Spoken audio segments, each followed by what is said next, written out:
E se ti dicessi che da 10 anni non utilizzo uno shampoo commerciale? No, non sto scherzando, da 10 anni lavo i miei capelli con erbe come arrapu e sidr. E la cosa più curiosa è che per gran parte della storia umana lo shampoo come lo conosciamo oggi non è nemmeno esistito. Eppure milioni di donne riuscivano ad avere capelli lunghi, forti e sani e lo facevano senza shampoo, balsamo, maschere, termoprotettori e gran parte dei prodotti che oggi consideriamo indispensabili. Pensiamo alle donne vittoriane. Donne le cui chiome arrivavano spesso alla vita, ai fianchi e persino oltre. Quindi la domanda è: come si lavavano davvero i capelli le donne vittoriane? Per scoprirlo entriamo nella camera da letto di una donna vittoriana e osserviamo cosa accade davvero nel giorno del lavaggio. Prima del lavaggio i capelli venivano accuratamente spazzolati. Lo scopo era eliminare polvere, sporco superficiale e nodi. Molti manuali dell'epoca raccomandavano di non bagnare mai una chioma aggrovigliata. Prima si districava, poi si procedeva al lavaggio. Uno dei sistemi più comuni consisteva nell'utilizzare saponi delicati sciolti in acqua. Tra i più apprezzati troviamo il sapone di Castiglia, un sapone a base di oli vegetali che produceva una schiuma relativamente delicata per gli standard dell'epoca. Il sapone veniva sciolto in acqua calda e utilizzato per detergere principalmente il cuoio capelluto. Successivamente i capelli venivano risciacquati più volte. Molte ricette domestiche consigliavano l'utilizzo del tuorlo d'uovo. Il tuorlo veniva sbattuto e applicato sul cuoio capelluto e poi risciacquato. Secondo la tradizione contribuiva a lasciare la chioma più morbida e lucente. Non era un trattamento universale, ma era certamente conosciuto e molto utilizzato. Oggi il suo utilizzo sarebbe molto discusso, ma nell'Ottocento il borace compariva frequentemente nelle ricette per la pulizia dei capelli. Veniva sciolto in acqua e utilizzato come detergente o coadiuvante del lavaggio. Molti manuali dell'epoca lo descrivevano come un sistema efficace per mantenere la chioma pulita. Può sembrare sorprendente, eppure alcune pubblicazioni consigliavano soluzioni molto diluite di ammoniaca per eliminare il grasso in eccesso. Naturalmente non era una pratica priva di rischi, ma testimonia quanto fossero diverse le conoscenze cosmetiche dell'epoca. Anche se non erano diffuse come nelle tradizioni orientali, le erbe erano conosciute: camomilla, rosmarino, lavanda, foglie aromatiche. Venivano spesso utilizzate sotto forma di infusi e risciacqui. Più che detergere, servivano a profumare la chioma e a migliorare l'aspetto dei capelli. Se entrassimo nella camera da letto di una donna vittoriana, troveremmo probabilmente spazzole, pettini, forcine e specchi, ma anche bottigliette e vasetti. Le donne dell'Ottocento utilizzavano infatti una grande varietà di tonici, oli e pomate per capelli. Alcuni avevano lo scopo di profumare la chioma, altri promettevano capelli più forti, più lunghi e più folti. Altri ancora semplicemente aiutavano a mantenere ordine e lucentezza. Tra i prodotti più famosi troviamo il Macassar Oil, probabilmente il trattamento per capelli più celebre dell'epoca. Era una miscela oleosa profumata che veniva applicata sulle lunghezze per aumentare lucentezza e morbidezza. Il suo successo fu tale che molte famiglie iniziarono a coprire poltrone e divani con piccoli centrini chiamati antimacassar per proteggerli dalle macchie d'olio. Accanto agli oli esistevano numerose pomate, molte erano preparate con grassi, cere e ingredienti aromatici. Venivano utilizzate per disciplinare e proteggere i capelli, fissare le acconciature e ridurre l'effetto crespo. I tonici invece erano spesso applicati direttamente sul cuoio capelluto. Le pubblicità dell'epoca promettevano risultati straordinari: capelli più lunghi, capelli più folti e capelli più forti. Naturalmente, proprio come accade oggi, non tutte queste promesse erano realistiche.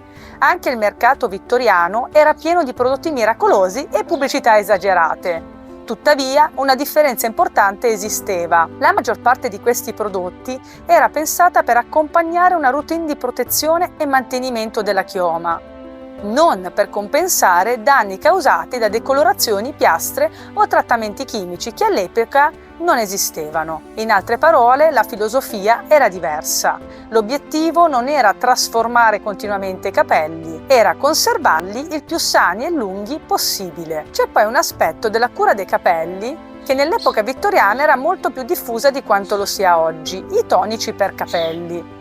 Molte donne li utilizzavano regolarmente tra un lavaggio e l'altro, come parte della normale routine di cura della chioma.